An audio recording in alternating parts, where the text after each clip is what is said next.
Hey there, Alan Mathews here. In this video, we are going to talk about all sorts of vibrato you can use on the guitar.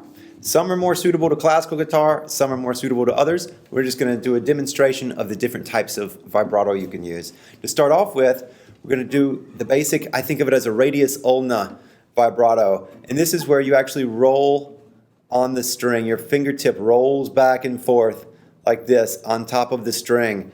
This is one of my favorites. It's not the widest or most audible, but you can do it with chords.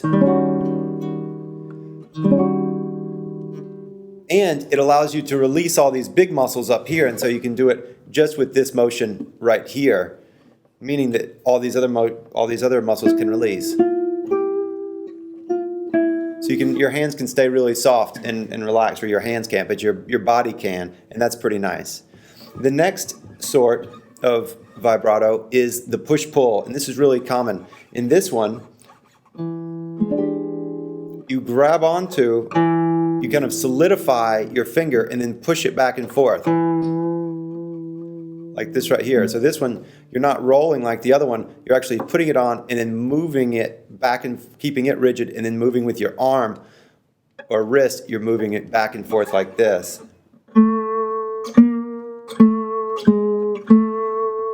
So it's a little bit more, you can hear it more, and you can really get wide on it if you want to, meaning you can bend the pitch really, really far.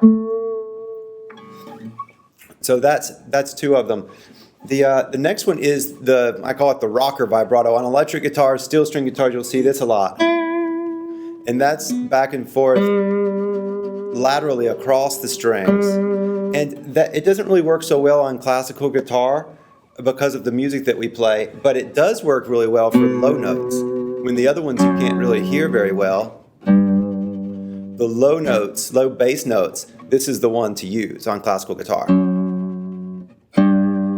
Because this one doesn't sound a whole lot, and this one doesn't as much, and it's a lot more strenuous. So if you got low notes, that's the one to use.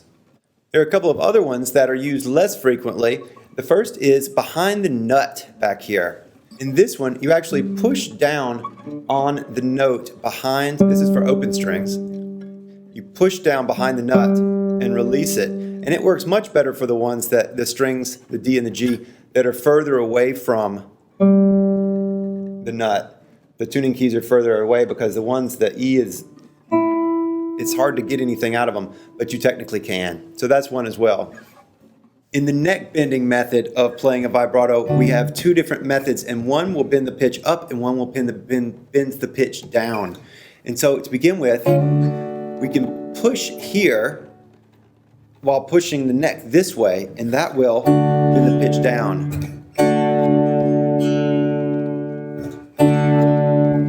That will bend the pitch down. You run the risk of breaking the neck off, especially on a classical guitar. Don't do this on a classical guitar at all. Not even to play with it. Just don't even go there. But the other way to do this is to bend the pitch up. Also not good for a classical guitar. Nylon string, only on electrics, only on steel string acoustics. And the other way is to push here with your elbow while pulling back on the neck. So you're actually kind of bracing the guitar across your body and then releasing it. So between the two, you can get some deep vibrato. It's more of an effect, but you can do it. If you'd like to increase the range of the vibrato, the range of the pitch bend, what you can do is you can start adding more fingers. So if you have a note, you can start with one finger, but then if you smush two fingers together and do it there, you can hear it. Even more, 3. And if you really feel like getting crazy, 4. It's more of an effect. But if you ever really need a wide, crazy bend, then that's the way you do it. Vibrato sounds great most of the time, especially on the classical guitar. Whenever you have a long note in your melody line, it's nice to add just a little bit of vibrato. You have to think of it as an ornament, and just like a trill, anything else, any other kind of ornament, there are a couple of rules. The first rule for ornaments that also applies to vibratos, is that you can't let the ornament, or the vibrato in this case, mess with the underlying rhythm. So if your rhythm is, and you want to add vibrato, you can't go, and to make the rhythm all shifty. It has to just add to it. You can't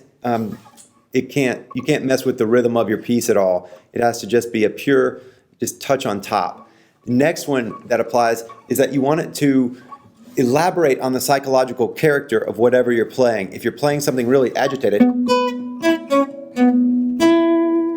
something like that, then really fast vibrato bang, might be nice. Whereas if you're playing this beautiful slow, it might be a little bit of a slower vibrato, might be a better choice, so that it's not so frenetic. So you just want to make sure that whatever you're playing, the vibrato that you use is suitable to the music that you're actually playing. And you want to adjust the speed and amount for the stuff that you're actually playing. Let taste prevail. Use your good taste and listen very well. So that's vibrato. Just a quick review. We've got the radius all in the movement, the released body. We've got the push-pull. We can do a combination of the two, and that's probably the most common. We've got the rocker bend. We've got the behind the nut.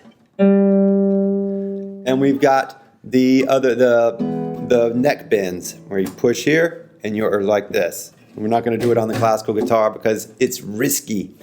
Okay, hope that helps. See you soon. Please subscribe to this channel. Take care.